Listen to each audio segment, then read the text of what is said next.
Hi guys, magplansa na punta ani.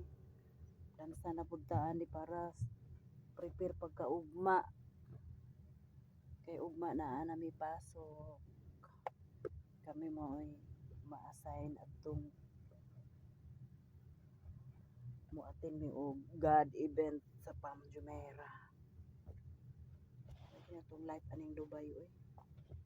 Kinahanglan plansahon man pud ni atong uniform para dili pud ka mura og kuan ba mura og tan-aw nga mura yagit. So karon inanaon ra gyud ang gamay nga bed space dire ra pud magplansa usahay dire ra pud magkaon walay life dire sa Dubai guys pati kayong gamaya ra ang bed space guys pero ang kuan ani equivalent sa rent ani mga 10,000 sa Philippine money.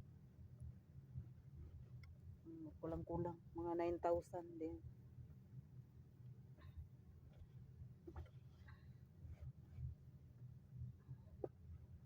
Kani kay nga plansa man ako uban atong bakasyon guys. Dalion ra ni.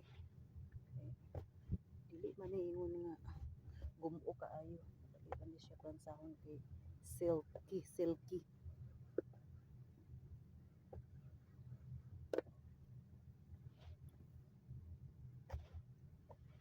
Silky, silky. Silky.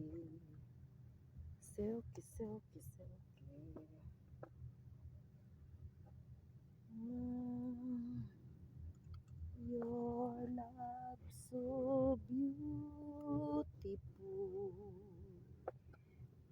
Kanta-kantahan po nato ba kay para dali ra mahuman. Dili nato mahibalaan human na di ay ang plansa. Ayo ana ang plansa. Oy! Okra lang daw lahat. Masyaallah. Yes. Ano man? Wala, masarap eh. Sige okra din maglaga tag itlog. Oo nga, magtapos ka rin. Magkain na kayo. May alis ako mag-isa. Diyan lang kayo. Mulakaw ka?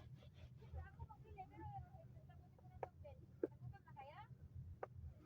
Wala pa man pero syempre wa man ta kakaog rice karon. Guys, nag-istorya na mi og unsay amo ang kanon kay sus Isa man. kaningo. Kaya nawa pa man tawo may paniudto. Tanggalin ko lang. Okay, ga-vlog na kog sugod. Vlog na kog sugod kay i-continue sa Pilipinas. Sana all. Dira ra ta mo dato aning vlog. Mo dato di ba pud mo dato. Bisan pa og mo resign na ka ba kay tiguang na ka. Okay, human na kog plansa guys. Bye sa sunod na pud nga vlog guys.